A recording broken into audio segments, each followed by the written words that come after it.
Alam na namin yung gender ng baby. It's a baby girl. Kaya eto yung update sa pagninesting ko. Syempre, may mga na-check out na ako para kay baby girl number 2.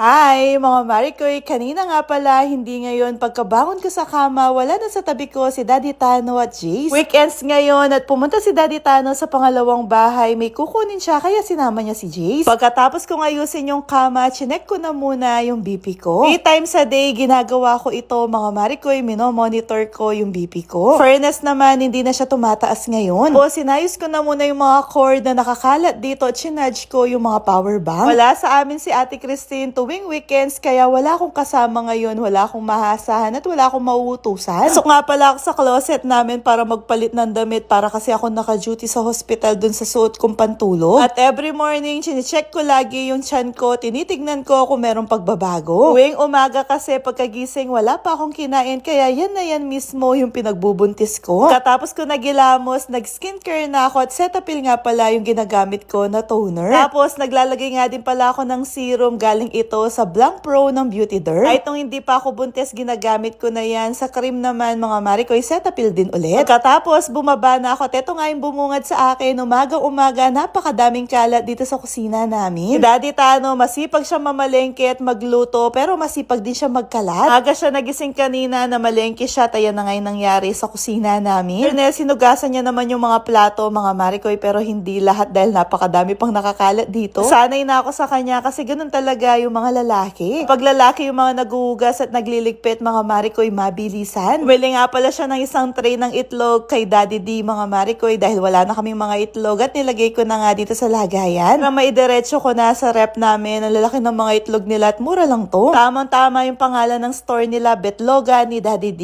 Request nga pala kay Daddy Tano na magluto siya ng munggo na may kasamang piritong tilapia, kaya yan yung binili niya. At binabad niya na nga dito anyway, nakakaramdam ako ng gutom, kaya nagtimpla na ako nitong anmum ko. Dati araw-araw nagkakape ako tsaka shepu-apu, ngayon wala nang ganun, mga Marikoy, puro anmum na. Nag-ready na nga din pala ako ng almusal ni Daddy Tano bago sila umalis. O diba, kahit na makalat, mga Marikoy, importante, pinagluto niya pa ako ng almusal. At ayan nga, nag-almusal na ako ng 2 itlog, konting kanin na merong kamatis. Main lang ako, napagod ako, kaya umupo muna ako dito, tinubos ko yung iniinom ko na anmum. Sounds nga pala ako dyan at nagpahinga ako ng ilang minuto, tapos tinuloy ko na yung paglilinis ko. Una ko na nga nilinis, mga Marikoy, itong isa sa mga tambayan ni Ice. Lipat ko si Ice dun sa kabila para hindi siya magulo habang naglilinis ako. Nabihan ako ng OB ko na pwede ako mag-light exercise at ito na nga yung ginagawa kong exercise. Halos once a week ko lang naman ginagawa ito kapag wala si Ate Christine. Nasa second trimester na nga pala ako, mga Marikoy, at wala na ako nararamdaman na hilo. Dalang na lang kapag sumusobra ako sa higa at kakanood ng mga movies. Tapos hindi ko na din nilalabas yung kinakain ko. Tuwing gabi nga pala, hindi na ako masyadong kumakain kasi nga, experience ko kapag kumakain ako tuwing gabi, nilalabas ko din. Kaya ayun, hindi na ako nagdi-dinner tuwing gabi, puro fruits na lang yung kinakain ko bago matulog. Natansya ko na yung pagbubuntis ko, mga Marikoy, ang ginagawa ko din tuwing kumakain ako, pa konti-konti lang. Kaya mabilis akong mabusog, mabilis din akong magutom. Saan ko nga pala yung pintuan sa likod at ayan, nakapasok na si Ice. Kinakausap ko nga pala siya dyan, sabi ko hindi na humaba yung balahibo niya. Sa susunod, si Daddy Tano na talaga yung kakalbuhin ko. Alam ko, nagsisisi din itong si Daddy Tano sa ginawa niya kay Ice, pero wala na kaming magagawa, wala na din siya magagawa. Pero hanggang ngayon, hanggat hindi tumutubo yung balahibo ni Ice, hindi ako nakaka-move on, mga Marikoy. Every time na nakikita ko siya, gustong-gusto kong kalbuhin si Daddy Tano. Sanay na nga pala si Ice na magpupo dito sa labas, kaya yan, tinanggal ko, nilinis ko. Dahil pinagpawisan ako sa ginawa ko, kaya umupo na muna ako dito at nagsukulay. Kapag talaga nakuha ko ng nanganak at hindi pa humaba yung balahibo ni Ice, kakalbuhin ko na talaga si Daddy Tano. At dahil gusto makipaglaro ni Ice, kaya nakipaglaro na muna ako sa kanya, mga Marikoy. Kung siya tumatakbo siya, ako palakad-lakad lang. Tapos nilagay ko na muna ulit siya sa labas para makapag-spray ako. Tapos dumating na sila Daddy Tano at nagluto na siya kagad. At binuksan ko na nga din pala itong isang maleta na dala-dala ni Daddy Tano galing sa pangalawang bahay namin. Nakuha ko kasi ito pagkatapos ng gender reveal namin, mga Marikoy, kasi nandito yung mga costume ni Jace na pinapasuot ko sa kanya nung 1-year-old pa siya. Nandito din yung ibang mga dress niya na galing kila Pakpak Boom. Kahit babae pa rin yung baby number 2, nagde-declutter na rin ako, tatanggalin ko na yung mga hindi ko na ipapasuot. Anyway, pagkatapos kong inayos yun, umakyat na ako dito sa kwarto, nagpahinga lang ako ng konti. Tapos naisip ko na ilabas na yung ibang mga dolls ni Jace. Sakto, tinabi ko tong mga to kasi niregalo ito kay Jace. Yun, yung kapatid niya na yung gagamit, mga Marikoy. At unti-unti, nabubuo na yung nursery para sa baby number 2. Napaka-cute nga ng mga manika niya to, hindi naman na luma. Itong dalawa kailangan lang labhan. Itong isang side pa lang yung naayusan ko kasi inintay pa namin yung in-order ko na cabinet at crib para kay baby. Tapos nag-open na ako ng mga parcel na dumating na chinekout ko nung nalaman ko na baby girl yung binagbubuntis ko. Actually, mga neutral color ito. Gusto ko kasi sa mga unan at blankets niya, neutral colors lang.